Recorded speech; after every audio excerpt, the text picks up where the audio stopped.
अस्सलाम वालेकुम students, welcome to my channel calculate. I hope आप सब खैरियत से होंगे। जी, आज की वीडियो में हम डिस्कस करेंगे प्राइम मिनिस्टर लैपटॉप स्कीम 2023 के बारे में। जी, तो prime minister laptop scheme 2023 phase 3 का आगाज हो चुका है। इसमें 1 लाख टैलेंटेड स्टूडेंट्स को लैपटॉप अवार्ड किए जाएंगे। जी, तो आज की वीडियो में मैं आपको बताऊंगी इसका एलिजिबिलिटी क्राइटेरिया और ये कि आप लोग एप्लीकेशन फॉर्म कैसे फिल करेंगे। तो आपने वीडियो मेरी स्टार्ट से लेके एंड तक वॉच करनी है और कोई भी स्टेप मिस नहीं करना। अगर आप मेरी वीडियो कंप्लीट वॉच करेंगे तो आप लोग विद इन 15 टू 20 मिनट्स आप लोग पूरा का पूरा एप्लीकेशन फॉर्म इजीली फिल कर सकेंगे। जी, तो चलते हैं सबसे पहले हम लोग एलिजिबिलिटी क्राइटेरिया की तरफ। तो आज की वीडियो स्टार्ट करने से पहले आप सब लोगों से मेरी रिक्वेस्ट है कि आप लोग मेरा चैनल सब्सक्राइब कर लें और बेल आइकन के सिंबल को भी जरूर क्लिक कीजिएगा। जी, तो चलते हैं हम लोग एलिजिबिलिटी क्राइटेरिया की तरफ। ये तो मैंने प्राइम मिनिस्टर यूथ प्रोग्राम की ये जो वेबसाइट है वो मैंने ओपन की हुई है और इसमें इस वेबसाइट में तमाम इन्फॉर्मेशन प्रोवाइड की गई है। एलिजिबिलिटी क्राइटेरिया हमने किस लिंक से अप्लाई करना है और बाकी एलिजिबल यूनिवर्सिटीज़। तो सबसे पहले आप लोग ये देख सकते हैं, आप लोगों को ये नज़र आ रहा होगा कि हमारे पास इन्होंने लिंक प्रोवाइड किया है, हमने जिस लिंक से अप्लाई करना है। ये आपको नज़र आ रहा होगा, how to apply. Students are advised to apply online. हमने ऑनलाइन अप्लाई करना है और अपडेट अपनी प्रोफाइल करनी है, ये हमें लिंक प्रोवाइड किया गया है। उसके बाद हमारे पास है ये एलिजिबिलिटी यूनिवर्सिटीज़, यानी कि कौन सी यूनिवर्सिटीज़ एलिजिबल है। अगर आप लोग इस लिंक को क्लिक करेंगे तो आपके पास यूनिवर्सिटीज़ की लिस्ट आ जाएगी जो जो के एलिजिबल हैं इस स्कीम के लिए, हमारे पास प्राइम मिनिस्टर लैपटॉप स्कीम के लिए। ठीक है, उसके बाद हमारे पास है एलिजिबिलिटी क्राइटेरिया के स्टूडेंट्स हमारे पास कौन से एलिजिबल हैं और उसके लिए उन्होंने हमें इंफॉर्मेशन सारी प्रोवाइड की है। उन्होंने पूरा एक टेबल बनाया हुआ है कि हमारे पास जो डिग्री प्रोग्राम के स्टूडेंट्स एलिजिबल हैं और कौन से सेमेस्टर के, ये सारी इंफॉर्मेशन इसमें प्रोवाइड की गई है। जी, तो देखें, applicants must have a valid CNIC और बे फॉर्म, यानी आपके पास जो भी स्टूडेंट्स हैं उनके पास वैलिड CNIC होना चाहिए। अगर CNIC नहीं है तो बे फॉर्म होना चाहिए। उसके बाद क्या है, यहाँ पे इन्होंने मेंशन किया कि 30 जून है, हमारे पास 30 जून है last date.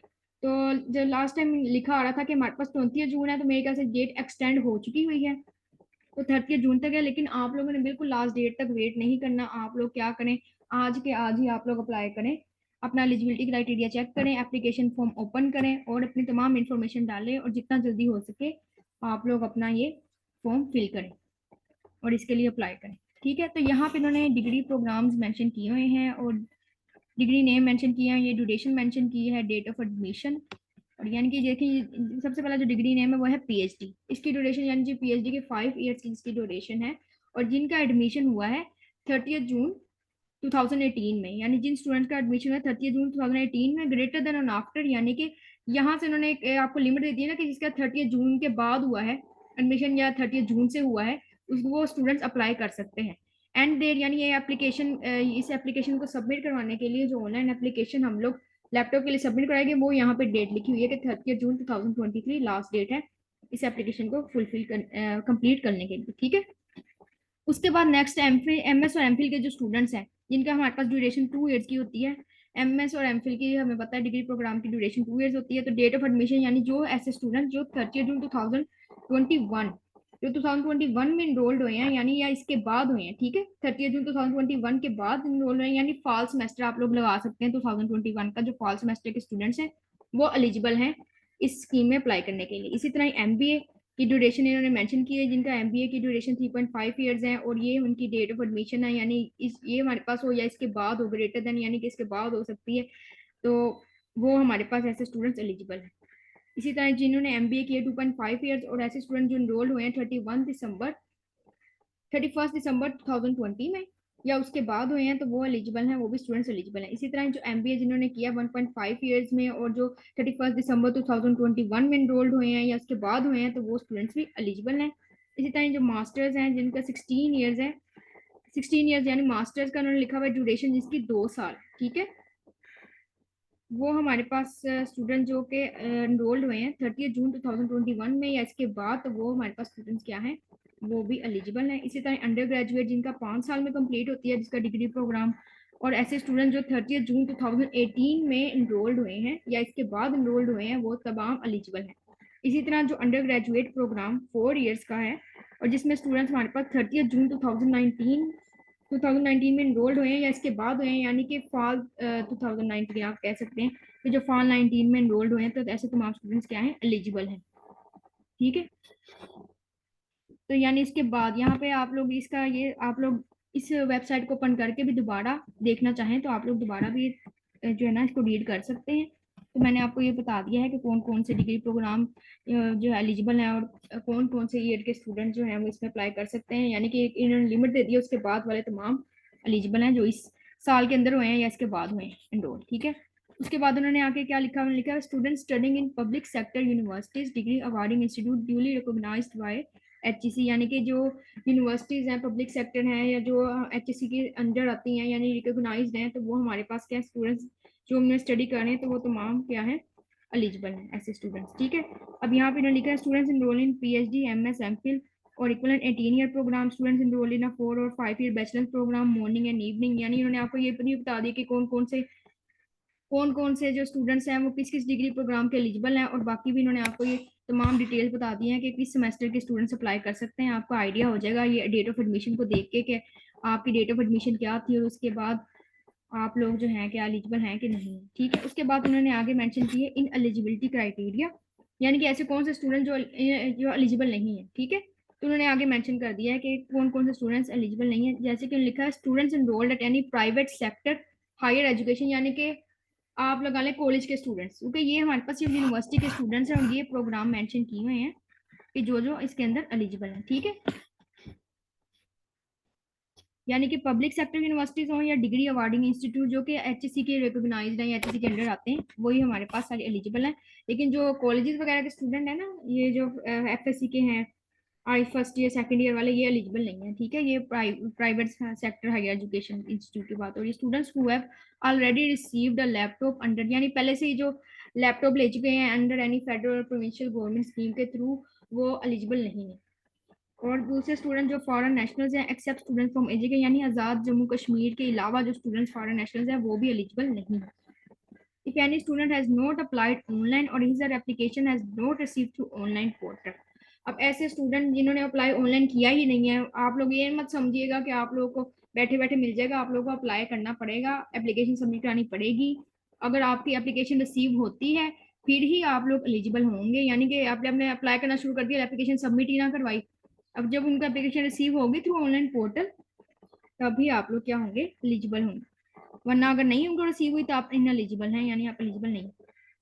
The eligibility for laptop award will also be determined at the time of distribution, यानी at the time of distribution भी आप लोग का देखा जाएगा कि आप लोग को लैपटॉप दिया जाए यानी, क्योंकि अगर स्टूडेंट्स जो है लिखा हुआ है कि fail to produce the required documents and proof of academic performance against the data which made him her qualified for laptop, he she shall not be awarded with laptop, यानी आप लोगों ने जो भी इंफॉर्मेशन लैपटॉप की application form में जो लिखनी है वो बिल्कुल आपकी करेक्ट होनी चाहिए, क्योंकि आपसे एट अ टाइम जब आप लोगों को लैपटॉप अवार्ड किए जाएंगे तो आपसे वो डॉक्यूमेंट्स भी आप लोगों के वेरीफाई करेंगे कि आपने जो इन्फॉर्मेशन लिखी है तो आपने ठीक लिखी है या अपनी तरफ से लिख दी है। इस तरह आप लोग अपना कोई सीजी पे लिखते हैं तो आपका रिजल्ट कार्ड भी एट अ टाइम आपसे कहेंगे कि आप लोग दिखाएं, या जिस तरह बे फॉर्म और सीएनआईसी नंबर है तो वो भी आपके तमाम ये चेक करेंगे डॉक्यूमेंट्स। ठीक है। तो आप लोगों ने कोई भी गलत इन्फॉर्मेशन पुट नहीं करनी। any selected student who passed out degree program prior to laptop distribution, यानी कि जो लैपटॉप डिस्ट्रीब्यूट होने से पहले यानी जो पास आउट हो चुके हैं स्टूडेंट्स तो वो भी इसके लिए इनएलिजिबल हैं, यानी वो भी अप्लाई नहीं कर सकते। ठीक है। तो आप लोग चाहें तो दोबारा से भी इसको जो है वो देख सकते हैं, इस वेबसाइट पे भी आप लोग जाके, ये देखो prime minister youth laptop scheme phase 3 की ऊपर वेबसाइट है, आपको ये इसका लिंक भी शो हो रहा होगा लैपटॉप, अगर आप यही लिखेंगे ना कि एलिजिबिलिटी क्राइटेरिया मेंशन कर दें तो वेबसाइट पे तो वो भी आपका ही ओपन हो जाएगा। ठीक है। उसके बाद हम चलते हैं लिंक की तरफ कि हमने अप्लाई कैसे करना है।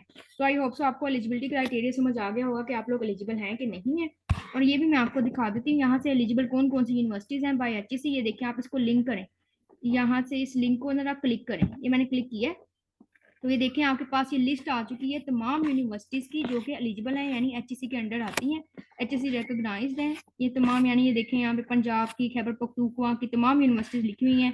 पंजाब की ये देखें तमाम लिस्ट यहाँ पे मेंशन है कि जो जो यूनिवर्सिटीज़ एचईसी रिकॉग्नाइज्ड हैं और जो एलिजिबल हैं, जो कि जिनके स्टूडेंट्स जिन इन यूनिवर्सिटी में पढ़ रहे हैं वो अप्लाई कर सकते हैं। तो आप लोग अपनी यूनिवर्सिटी को भी इसमें सर्च कर सकते हैं। ठीक है। अब हम चलते हैं जो हमारा मेन चीज़ है, यानी कि हमने एप्लीकेशन फॉर्म की तरफ कि हमने कैसे अप्लाई करना है।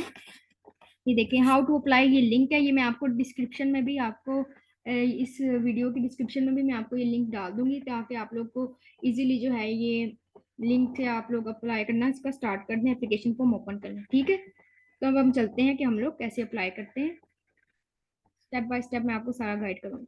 ठीक है, तो मैं इस लिंक को क्लिक करती हूँ।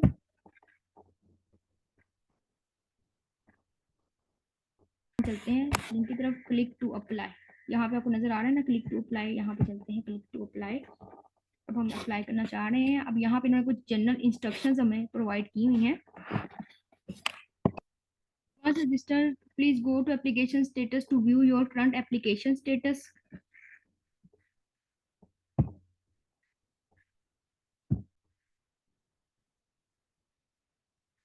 जी, तो ये देखिए जनरल इंस्ट्रक्शंस हैं, ये आप लोग पढ़ लीजिएगा। ये वही चीज़ें लिखी हुई हैं इन्होंने, यानी आपको एप्लीकेशन स्टेटस भी बताई हुई है कि आप लोग अपना एप्लीकेशन स्टेटस भी, जब आप एक मतलब रजिस्टर्ड हो जाएंगे तो आप लोग अपना एप्लीकेशन स्टेटस भी देख सकेंगे कि आपने जो अप्लाई किया हुआ है कि आप लोग क्या सिलेक्शन होती है या नहीं होती, तो एप्लीकेशन स्टेटस भी आप लोग देख सकेंगे। इस लिंक पे जाएंगे तो आपको पता चल जाएगा। लेकिन सबसे पहले हम लोग वो तो करें ना, एप्लीकेशन फॉर्म फिल करेंगे। आप लोग खुद से भी इसको रीड कर लीजिएगा, जनरल इंस्ट्रक्शंस है।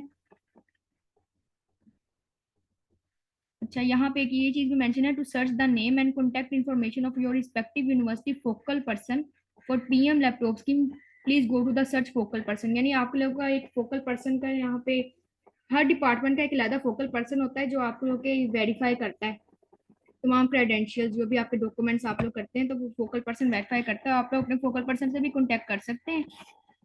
फोकल पर्सन से अगर आपको कोई एप्लीकेशन फॉर्म में कोई मसला आ रहा है या यूनिवर्सिटी से रिलेटेड आपको कोई चीज़ समझ नहीं आ रही कि मैंने कैसे मेंशन करनी है, क्या लिखूं, तो वो उस चीज़ में आप लोग अपने फोकल पर्सन से भी उस वे में हम लोग कॉन्टैक्ट कर सकते हैं। वैसे एप्लीकेशन फॉर्म इतना कोई टफ नहीं होता, बिल्कुल ईजी सा ही है। तो लेकिन अगर आपको कोई अपनी यूनिवर्सिटी से रिलेटेड कोई मसला आ रहा है ना, कि आप लोग को समझ नहीं आ रहा कि इस केस में मेरा क्या लिखा जाएगा, तो आप अपने ये फोकल पर्सन से भी कॉन्टैक्ट कर सकते हैं। देखिए यहाँ पे अगर मैं सर्च फोकल पर्सन को क्लिक करती हूँ, ये मेरे पास ये देखिए आ जाता है चूज सिटी। आपने वो आपका फोकल पर्सन का आपने अगर जैसे कि कर लेते हैं इसको चूज हम लोग, फैसलाबाद का ले लेते हैं हम लोग और सिलेक्ट करते हैं university, government college university Faisalabad. और अब हम लोग क्या करते हैं, इसको फिल्टर करते हैं तो हमारे पास क्या आ जाएगा, फोकल पर्सन का नेम आ जाएगा। ये देखें फोकल पर्सन का नेम आ गया।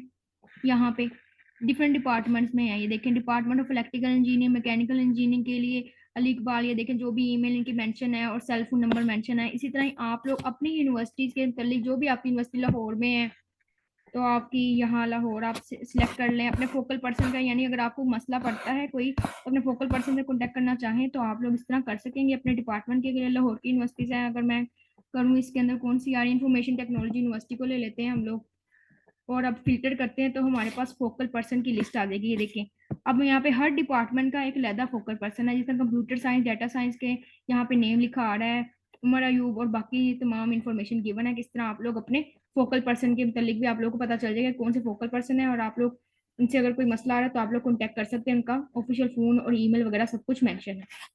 ठीक है, तो ये आप लोगों को समझ आ गया। अब हम चलते हैं एप्लीकेशन फॉर्म की तरफ। जी, तो यहाँ से देखें ये अप्लाई नाउ का आपको ये ऊपर सिंबल शो हो रहा है, तो हमने क्या करना है, इसको क्लिक करना है। यहाँ से हमारा एप्लीकेशन फॉर्म स्टार्ट हो जाएगा। ठीक है, अब यहाँ पे आप लोग रजिस्ट्रेशन करवा रहे हैं, एंटर योर CNIC, आप लोग का जो भी CNIC आप लोग मेंशन करें, उसके बाद आप लोग इसको फिल करेंगे। यानी आप इसको टिक लगा देंगे बस ना, I am not out of board, यानी आपका ये हो जाएगा। और CNIC आप लोगों ने मेंशन करना है विदाउट, आप लोगों ने डैशेस मेंशन करना है अपना, सिर्फ अपना आप लोगों ने CNIC मेंशन करना है। अगर आपका CNIC नहीं ना है तो आप लोग के बे फॉर्म के ऊपर भी आप लोगों का अपना नंबर मेंशन होता है, बे फॉर्म नंबर, तो आप लोगों ने वो लिखना है विदाउट डैशेस। ठीक है, अपने पेरेंट्स का या किसी और का CNIC मेंशन नहीं करना, ये गलती नहीं करनी। ठीक है, यहाँ पे इन्होंने वाज़िया लिखा हुआ है, parents and other CNIC parented is likely to be rejected, यानी वो रिजेक्ट हो जाएगा। आप लोगों ने क्या करना है, अपना CNIC मेंशन करना है, उसके बाद इसको सबमिट करवाना है। तो मैं अपना CNIC लिखती हूँ, उसके बाद मैं इसको सबमिट कराती हूँ। तो मैं इसके बाद नेक्स्ट क्या होगा कि हमारा क्या हो जाएगा, ये एप्लीकेशन स्टार्ट हो जाएगी। ठीक है, तो आप लोग भी क्या करें, साथ साथ अपना वो एप्लीकेशन फॉर्म भी खोल लें और साथ साथ जो स्टेप्स मैं बताती जा रही हूँ साथ साथ वो करते जाएं। तो मैं अपना एप्लीकेशन फॉर्म करके इसको सबमिट करवाती हूँ, उतनी देर तक आप भी करवाएं। तो मैं आपको नेक्स्ट फिर एप्लीकेशन फॉर्म के मुतालिक बताती हूँ कि एप्लीकेशन फॉर्म हमारा कैसे हमारा वो जो है ना आगे ओपन हो जाएगा। ये तो देखिए मैंने कोई सा भी वैसे रैंडम लिख लिया, ये मेरा वैसे नहीं है ना ही किसी और का, ये तो मैंने रैंडमली कोई भी नंबर ऐसे लिख दिया। लेकिन आप लोगों ने अपना CNIC ऐसे ही जो है ना विदाउट डैशेज, मैं आपको समझाने के लिए सिर्फ आपको बताया था कि आप लोगों ने विदाउट जो डैशेज हैं वो आप लोगों ने ऐसे पुट कर देने हैं इसके अंदर CNIC के ब्लॉक में, अपना जो भी CNIC नंबर होगा 13 डिजिट्स का। उसके बाद ये आपने आई एम नॉट रोबोट इसका टिक लगा के आप लोगों ने सबमिट करवा देना है, तो आपके पास एप्लीकेशन फॉर्म ओपन हो जाएगा। जैसे वो हमने सबमिट किया तो उसके बाद ये हमारे पास जनरल इंस्ट्रक्शंस ओपन हो गई हैं। ये आप लोगों ने केयरफुली इनको रीड कर लेना है। इसमें लिखा हुआ है कि fill the application form correctly with all information mark and mandatory, यानी कि हमारे पास मैंडेटरी यानी कि जो इन्फॉर्मेशन रिक्वायर्ड है आप लोगों के ऊपर वो स्टार सा लगा होता है ये वाला, इसका मतलब होता है आपने लाजमी वो फिल करना ही करना है, उसके अंदर लिखना जरूरी है, ठीक है। और आपने बिल्कुल जो है ना वो उसको करेक्टली मेंशन करना है, कोई भी रॉन्ग इन्फॉर्मेशन एप्लीकेशन फॉर्म के अंदर डालनी बिल्कुल भी नहीं। Applicant must provide valid CNIC email and mobile number, यानी आप लोगों का जो भी CNIC है, ईमेल है, मोबाइल नंबर जो आप लोगों का है, तो आप लोगों ने वही जो है उसको डालना है। लिखा हुआ है कि as information once submitted can not be modified, अगर एक मतलब सबमिट हो गई तो दोबारा मॉडिफाइड नहीं होगी, ठीक है। तो आप लोगों ने एप्लीकेशन में जो भी इन्फॉर्मेशन डालनी है तो बड़े एहतियात से आराम से जो है वो एप्लीकेशन फॉर्म फिल करना है। अच्छा, applicants must use email address and phone number of which you have an access. अब आप लोगों ने क्या करना है, एक्सेस यानी आप लोग की जो इन्फॉर्मेशन ईमेल और फोन नंबर आप लोग यूज करते हैं यानी कि आप लोग के यूज में रहता है, तो आप लोगों ने वही अपना फोन नंबर डालना है ताकि आप लोगों को इन्फॉर्मेशन आपको वहीं पे मैसेज आएगा या वहीं पे ईमेल आएगी, ताकि आप लोगों को जो है लैपटॉप के मुतालिक जो भी इंफॉर्मेशन वहां से आएगी कि आप लोगों को लैपटॉप अवार्ड किया गया है या कहाँ पे आप लोगों ने रिसीव करना है या कब रिसीव करना है, तो आपको तमाम इन्फॉर्मेशन उसी पे आएगी। तो आप लोगों ने जरा ये इन्फॉर्मेशन कोई भी आप लोग को बार बार कह रही हूँ गलत नहीं डालनी, तो जरा ध्यान से और सोच समझ के जो है ना आप लोगों ने पुट करनी। अच्छा, इन्होंने ये भी कहा है कि अगर आपको कोई भी डिफिकल्टी आए ऑनलाइन एप्लीकेशन को फिल करते हुए तो आप लोगों ने क्या करना है, आप अपने अपने फोकल पर्सन से भी कॉन्टेक्ट कर सकते हैं, अपने रिस्पेक्टिव यूनिवर्सिटी रिस्पेक्टिव डिपार्टमेंट के, ठीक है। मैंने आपको पहले बताया है कि अपने फोकल पर्सन से हम लोग कैसे कॉन्टेक्ट करते हैं। तो फोकल नंबर हमारे कौन से होते हैं और हर डिपार्टमेंट के अलग अलग होते हैं, आप कैसे कॉन्टेक्ट कर सकते हैं। जी, तो बाकी आप लोगों ने क्या करना है, ये बाकी इंस्ट्रक्शंस भी आप लोगों ने रीड कर लेनी है, बस यही आपकी इंपॉर्टेंट थी। बस आपने इसको क्या करना है, एक्सेप्ट एंड कंटिन्यू करना है और आपका एप्लीकेशन फॉर्म स्टार्ट हो जाएगा। ये देखिए आप लोग का एप्लीकेशन फॉर्म स्टार्ट हो गया है। हमारे पास 3 कैटेगरीज है, पर्सनल इन्फॉर्मेशन डालनी है, एकेडमिक इन्फॉर्मेशन डालनी है, उसके बाद कॉन्टैक्ट वेरिफिकेशन डालना है, ठीक है। अब ये देखिए स्टूडेंट का CNIC बेफॉर्म ये जो भी लिखा हुआ है, ठीक है। उसके बाद फुल नेम आपका कौन सा, आप अपना फुल नेम लिखना है, इसका मैं लिख देती हूँ, साइमा लिख देती हूँ, ठीक। उसके बाद आपने अपना फादर नेम लिखना है, मोहम्मद, आप कोई सा भी डाल सकते हैं जो भी आपका है, मोहम्मद इकबाल मैं लिख देती हूँ इधर। कोई सा भी नहीं, मतलब कि आप लोगों ने अपना ही डालना है, अपने फादर के डालना है, किसी और के फादर का मत डाल दीजिएगा। जो आपके फादर का नेम आप इधर कंप्लीट लिख लेना है।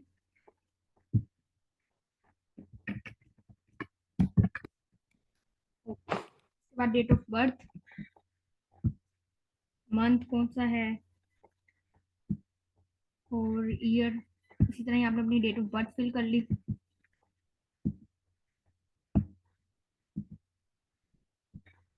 इसके बाद आप लोगों ने इधर लिखना अपना परमानेंट एड्रेस, जो भी आप लोग का परमानेंट जहाँ पे आप लोग रहते हैं, हाउस नंबर कोई सा भी आप लोग जो आप लोग के घर का जो है वो आप लोगों ने वो डालना है। यहाँ पे मैं वैसे ही रैंडमली कोई सा भी डाल रही, लेकिन आप लोगों ने वही डालना है जो आप लोगों के जहाँ पे आप लोग का रहते हैं, जो आपका परमानेंट एड्रेस है, ठीक है।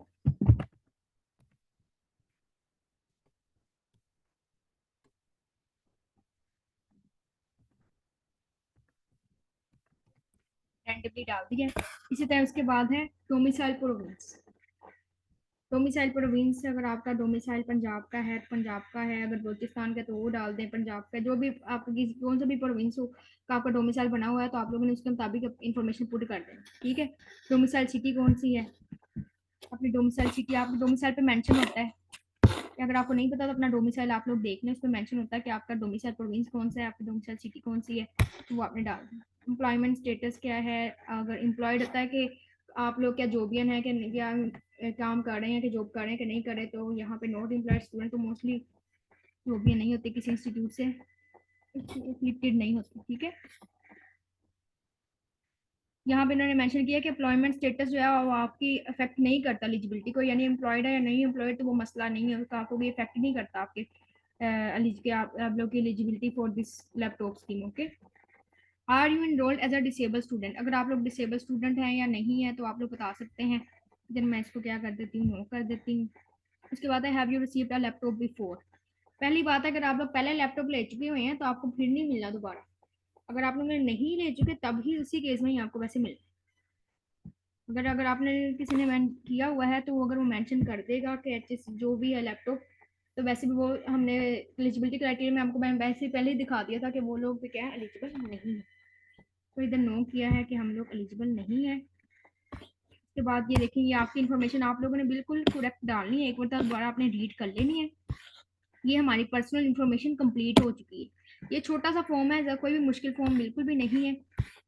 और इसके बाद हमने अब नेक्स्ट स्टेप की तरफ चलते हैं, तो हमारी एकेडमिक इन्फॉर्मेशन आ जाएगी। ठीक है, अब ये हमारी एकेडमिक इन्फॉर्मेशन का ये ब्लॉक आ गया। इसमें हमने अपना इनरोलमेंट नंबर क्या है। अब यूनिवर्सिटी में आप लोगों को एक स्पेसिफिक रजिस्ट्रेशन नंबर दिया जाता है, जो आप लोग को अपना रोल नंबर भी कहते हैं। आप लोगों के जो है ना यूनिवर्सिटी कार्ड पर, आईडी कार्ड पर वो मेंशन होता है, तो आप लोगों ने एज इट इज वो वाला मेंशन करना है। यानी जो आपके जो स्टूडेंट आईडी कार्ड है ना आपको यूनिवर्सिटी का, तो वो आप लोगों के वहां पे बिल्कुल रजिस्ट्रेशन फॉर्म जो भी जैसा लिखा हुआ है आपने एज इट इज ही वैसा लिखना है।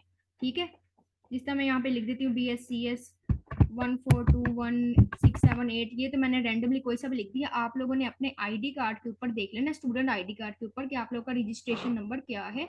जो आप लोग का क्लास में रोल नंबर भी यूज होता है वो बिल्कुल एज इट इज जो यूनिवर्सिटी ने आपको अलॉट किया हुआ है वो आपने एज इट इज ही लिखना है। ठीक है, उसके बाद है सिटी ऑफ यूनिवर्सिटी और मेन कैंपस के कॉलेज के, आप लोग की जो यूनिवर्सिटी की कौन सी सिटी है तो आप लोगों ने मेंशन कर देना है। यहाँ पे मैं इधर फैसलाबाद मेंशन कर देती हूँ। यूनिवर्सिटी डायरेक्टोरेट के आपकी यूनिवर्सिटी कौन सी है, देखिए फैसलाबाद के अंडर हमारे पास जो यूनिवर्सिटीज हैं वो सारी उसकी लिस्ट आ गई है, तो मैं यहाँ पे डाल देती हूँ गवर्नमेंट कॉलेज यूनिवर्सिटी फैसलाबाद। उसके बाद जो सी यूनिवर्सिटी होगी आपकी, आपने उसके मुताबिक इन्फॉर्मेशन पुट करनी है। यहाँ पे तो मैं रैंडमली कोई सी भी इन्फॉर्मेशन पुट कर रही हूँ, लेकिन मैं आपको साथ साथ बताती जा रही हूँ कि आप लोगों ने बेसिकली करना क्या है। ठीक है, कैंपस कौन सा है, मेन कैंपस है। अब ये देखें जिस यूनिवर्सिटी फैसलाबाद है उसके भी हमारे पास कैंपसेज है। मेन कैंपस है, चिन्योट कैंपस है और हाफिजाबाद कैंपस है। तो ये मैंने मेन कैंपस इधर पुट कर दी। यूनिवर्सिटी डिपार्टमेंट, आपकी यूनिवर्सिटी का कौन सा डिपार्टमेंट है, यानी सब्जेक्ट इसमें इनरोल्ड हुए हैं आप लोग, तो मैं इधर रैंडमली मेंशन कर देती हूँ अप्लाइड साइकोलॉजी। डिग्री लेवल आपकी, आप कौन सी डिग्री लेवल के हैं, MS के हैं, PhD के हैं, बैचलर्स के हैं, तो आप लोगों ने मेंशन कर दिया कि आप बैचलर्स या आपने डिग्री लेवल मेंशन कर दी। ठीक है, अंडर ग्रेजुएट वाले बैचलर्स कर देंगे, जो हमारे पास PhD में इनरोल्ड हुए हैं या वो मास्टर्स 18 ईयर्स वाले में इनरोल्ड हुए हैं तो वो लोग वो मेंशन कर देंगे। ठीक है, उसके बाद क्या है, degree program currently enrolled in, किस डिग्री प्रोग्राम में आप BS, अगर मैंने आप देखे बैचलर्स के लिहाज से मैंने ऊपर बैचलर्स डिग्री लेवल अपना पुट किया था, तो उसके लिहाज से क्या है, BS है कि BS ऑनर्स है। तो आप लोग की आपको पता होता है आपकी यूनिवर्सिटी में क्या टाइटल है, BS कहा जाता है या उसको BS ऑनर्स कहा जाता है, तो आप लोग उसमें वो चीज मेंशन कर देंगे। यहाँ पे मैंने BS मेंशन कर दी। अब यहाँ पे प्रोग्राम ड्यूरेशन आ गई है 2 इयर्स, लेकिन जो BS वाला है वो 2 इयर्स का, तो BS ऑनर्स जो है वो 4 इयर्स का होगा। तो मैंने BS ऑनर्स मेंशन किया कि जो मेरा अंडर ग्रेजुएट प्रोग्राम है वो क्या है, वो 4 साल का है। ठीक है, जिसका 4 साल वाला है तो वो BS ऑनर्स कर ले पुट, जिसका क्या है 2 साल वाला है वो BS करेगा, जिसको पता है कि इसका BS 2 साल की ड्यूरेशन है प्रोग्राम ड्यूरेशन। लेकिन अंडर ग्रेजुएट में मोस्टली जो स्टूडेंट्स कर रहे होते हैं ये 4 साल वाला ही होता है, 4 साल का या 5 साल का। ठीक है, 16 ईयर्स एजुकेशन। उसके बाद क्या, date of admission in current degree program, कि आपके डेट ऑफ एडमिशन क्या है।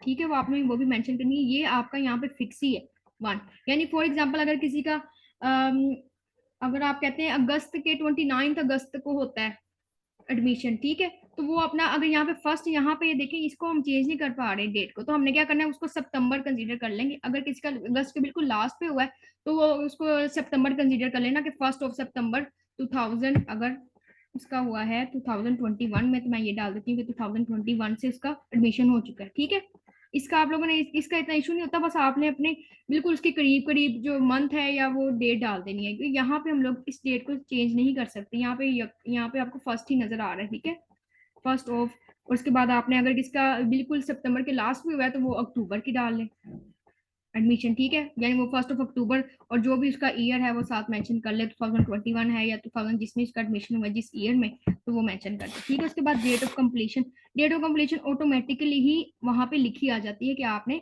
कब पास आउट होना है, ठीक है।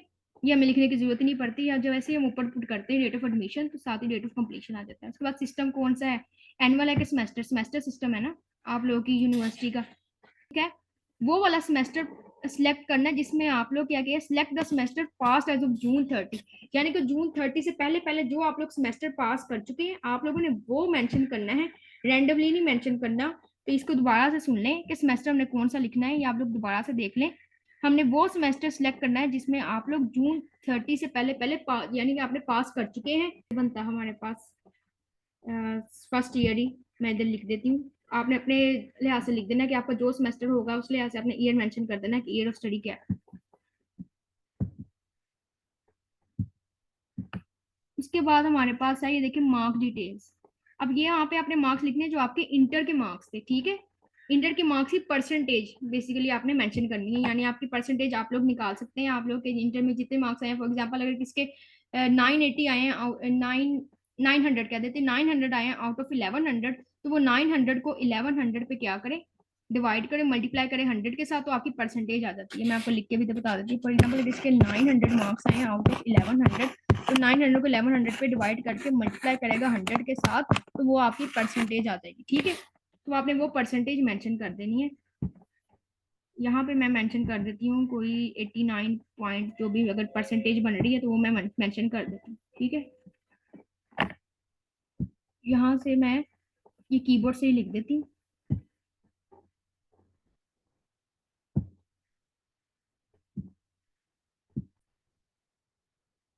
यहाँ पे आपने परसेंटेज मेंशन कर देनी है, जो भी आपके इंटर की परसेंटेज है, इंटर के आपने मार्क्स, मैंने आपको परसेंटेज निकालना भी बता दिया, आपने परसेंटेज कैसे निकालनी है। उसके बाद ग्रेडिंग सिस्टम, आपकी यूनिवर्सिटी में क्या कौन सा ग्रेडिंग सिस्टम है, सीजीपीए है कि परसेंटेज है।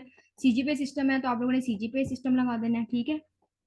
तो उसके बाद क्या है, सीजीपीए और जीपीए इन लास्ट एग्जाम्स, कि आपके लास्ट एग्जाम में आपका क्या सीजीपीए है जीपीए आया है, तो आपने बता देना है जो भी आपका सीजीपीए आया हुआ है लास्ट एग्जाम में। Last exam, if you are a first semester student, select percentage system from the grading system drop down and enter your last intermediate result percentage below। अब उन्होंने कहा है कि अगर आप फर्स्ट सेमेस्टर के स्टूडेंट है ना, उस केस में आप लोगों का क्या करेंगे, उस केस में आप लोगों ने क्या करना है, सिलेक्ट करनी है परसेंटेज सिस्टम। दोबारा से भी इसको गाइड कर दूंगी तो आपने गलती नहीं कोई करनी, दोबारा से आप लोग इसको देख लें।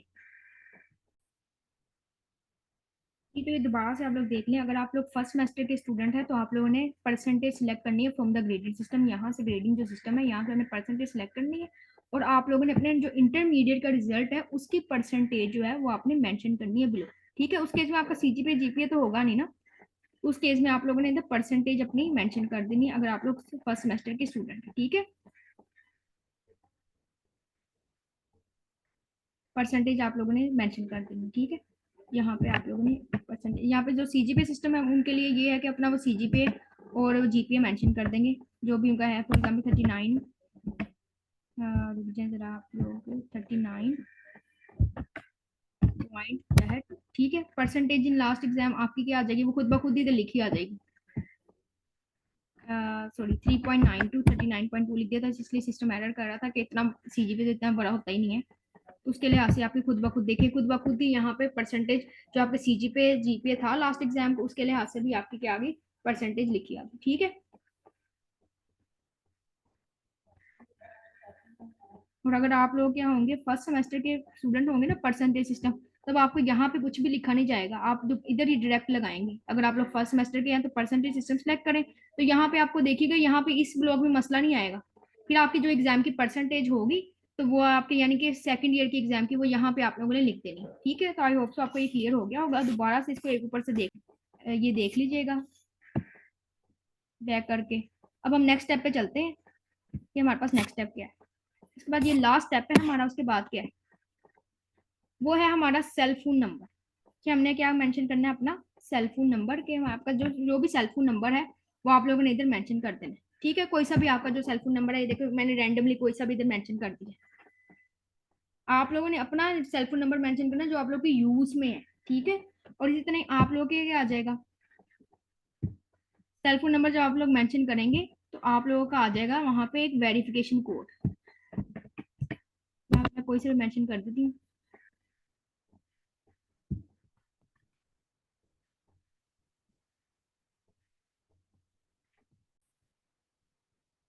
तो ये देखिए यहाँ पे आ गया सेंड कोड। तो वहाँ पे आपने क्या करना है, आपने जैसे ही अपना सेल्फ फोन नंबर यहाँ पे डाला, वहाँ पे आपने सेंड कोड के आपने क्या करना है, उस बटन को दबा देना है। वो बटन दबाने के बाद क्या आ जाएगा, आपने क्या करना है, सेल्फ फोन वेरिफिकेशन आप लोगों के मोबाइल के ऊपर उसी वक्त वहां पे एसएमएस आएगा, वहां पे लिखा आएगा कि ये आपका वेरिफिकेशन कोड है। तो आप लोग जरा सेंड कोड के बटन को दबाएं, अपना पहले आप क्या करें, मोबाइल नंबर मेंशन करें, सेंड कोड के नंबर को आप लोग क्लिक करें, उसके बाद आप लोगों के मोबाइल पे विद इन 2-3 मिनट्स आप लोगों के उसी के अंदर अंदर आ जाएगा आपका वेरिफिकेशन जो भी कोड है, वो आपने अपने सेल्फ इधर जो है वो आपने मेंशन करना है, जो भी आप लोगों के मोबाइल पे रिसीव हुआ है, ठीक है। उसके बाद आपने इसको वेरीफाई करना है कि ये आपका वेरीफाई कर देना है। यहाँ पे तो मैंने रैंडमली लिखा हुआ है, जाहिर बात है, क्योंकि मेरे पास ये ना ये सेल नंबर है और ना ही ये जो है ना वेरिफिकेशन कोड है। आप लोगों ने जो अपने मोबाइल नंबर लिखेंगे उस पर जो आएगा कोड आपने वो लिखना है, फिर आप वेरीफाई का बटन दबाएंगे तो आपका वेरीफाई हो जाएगा कोड कि आप लोगों ने ठीक लिखा है कि नहीं लिखा। अब देखिए ऊपर लिखा आ रहा है इनकरेक्ट वेरिफिकेशन कोड, क्योंकि जाहिर बात है मैंने तो रैंडमली डाला तो इनकरेक्ट ही लिखा आएगा, लेकिन अगर आप अपने मोबाइल पे जो रिसीव होगा वही डालेंगे, वेरीफाई करेंगे, तो आप लोगों का क्या हो जाएगा, वेरीफाई हो जाएगा। अब यहाँ पे लिखा है please wait for 15 minutes to receive verification code on your cell phone number, यानी आप लोग 15 मिनट इंतजार करें। अगर आपका वेरिफिकेशन कोड नहीं आया ना मोबाइल के ऊपर, तो आप इसको जो है ना 15 मिनट्स आप लोग वेट करें, आप लोग का आ जाएगा। तो उसके बाद आप लोगों ने इसको वेरीफाई करने के बाद अपनी ईमेल लिख देना है। ईमेल आपकी कोई सी भी होगी तो आपने लिख देना, यहाँ पे मैं रैंडमली कोई सी भी ईमेल लिख रही हूँ, जो आप लोगों की ईमेल यूज में है वही आप लोगों ने लिखनी है, अपनी तरफ से कोई भी नहीं लिख देना, ठीक है। ईमेल लिख दी, उसके बाद आपने क्या किया, ईमेल वेरिफिकेशन कोड। इसी तरह ही आपको ईमेल पे जो है वो आपको एक, जितना आपने ईमेल लिखी है, जितना आप लोगों ने सेलफोन लिखा था ना, आपके सेलफोन पे मैसेज आ गया था, इस तरह जब आप लोग ईमेल लिखेंगे तो आपको थ्रू ईमेल ही एक वेरिफिकेशन कोड रिसीव होगा। आपकी ईमेल पे वेरिफिकेशन वेरिफिकेशन कोड रिसीव होगा, आपने अपनी ईमेल को जाके चेक करना है, और वहां पे आपने वेरिफिकेशन कोड जो भी आपको गिवन होगा, जो भी आएगा, आपने वो verification code as it is यहाँ पे पेस्ट कर देना कि ये वेरिफिकेशन कोड मुझे रिसीव हो चुका हुआ है, तो ये मैं एज इट इज अपना पुट कर दूंगी। आप लोग भी अपनी ईमेल ओपन कीजिएगा तो आप लोगों को भी वेरिफिकेशन कोड जो है वो नजर आ जाएगा जब आप लोग अपनी ईमेल वेरीफाई करवाएंगे, ठीक है। तो एज इट इज मैं पुट कर दूंगी। उसके बाद इसको मैं कॉपी कर लेती हूँ, यहाँ से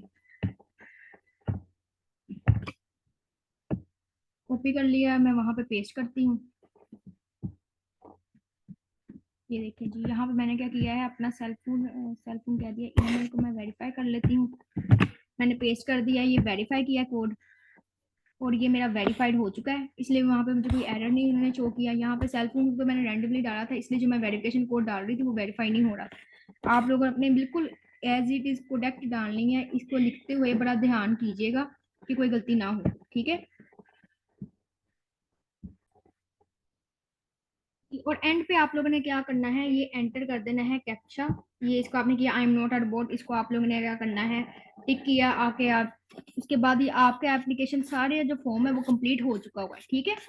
आपके तमाम आपने क्रेडेंशियल जो भी हैं वो अपने डाल लेने हैं, जो भी ब्लॉग्स हैं, ये देखिए स्टार ऊपर मेंशन किया होता है, तमाम आपने इन्फॉर्मेशन डालनी है इसके अंदर, ठीक है। तब तक आपका वो एप्लीकेशन को सबमिट नहीं होगा अगर आप लोग तमाम इन्फॉर्मेशन नहीं डालेंगे। उसके बाद आप लोगों ने ये भी इंस्ट्रक्शन रीड कर लेने हैं कि जितने भी मैंने मैंने यहाँ पे आपको वही मेंशन किया होता है कि आप लोगों ने जो भी इंफॉर्मेशन है कि आप लोग एग्री करते हैं कि आप लोगों ने जो भी इंफॉर्मेशन डाली है कि आप अपने ठीक डाली है, आपने अपना नेम CNIC जितनी भी इंफॉर्मेशन है कि आप वो ठीक डाली है, तो आप लोगों ने इसको जो है ना वो पढ़ लेना है और आप लोगों ने इसको सबमिट करवा देना। जैसे ही आप लोग इसको सबमिट करवाएंगे तो आप लोगों का क्या हो जाएगा, आपकी एप्लीकेशन सबमिट हो जाएगी, आपको वहाँ पे लिखा आ जाएगा कि आपका सबमिट हो चुका है, ठीक है।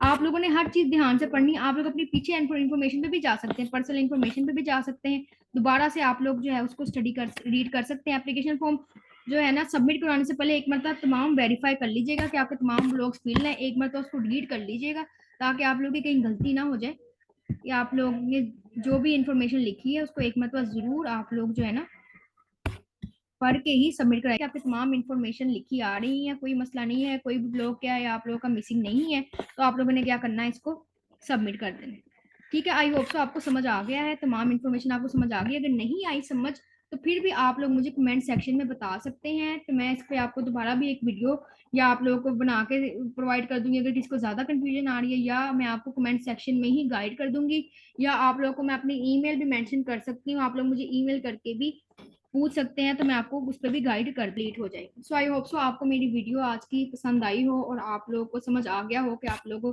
ने कैसे अप्लाई करना है, कौन कौन से स्टेप्स आप लोगों ने फॉलो करने हैं। अगर कोई कंफ्यूजन हो तो आप लोग मुझे कमेंट सेक्शन में जरूर बता दीजिएगा, और आप लोग मुझे ईमेल में भी आप उससे हेल्प ले सकते हैं, या मैं आपको गाइड कर दूंगी अगर आपको किसी चीज़ की समझ नहीं आ रही। ठीक है जी, तो चलते हैं फिर, हम आज का लेक्चर हम खत्म करते हैं। आज की वीडियो यहाँ तक हम लोग हमारी कंप्लीट हो चुकी है। तो आप लोगों से मेरी रिक्वेस्ट है, अगर आप लोगों को मेरी वीडियो पसंद आई हो या आप लोगों को इससे कोई फायदा हुआ हो, तो आप लोग इसको ज्यादा से ज्यादा आगे शेयर भी कीजिएगा, और क्या कीजिएगा, आप लोग मेरा चैनल जरूर सब्सक्राइब कीजिएगा। ठीक है फिर, ओके, अल्लाह हाफिज।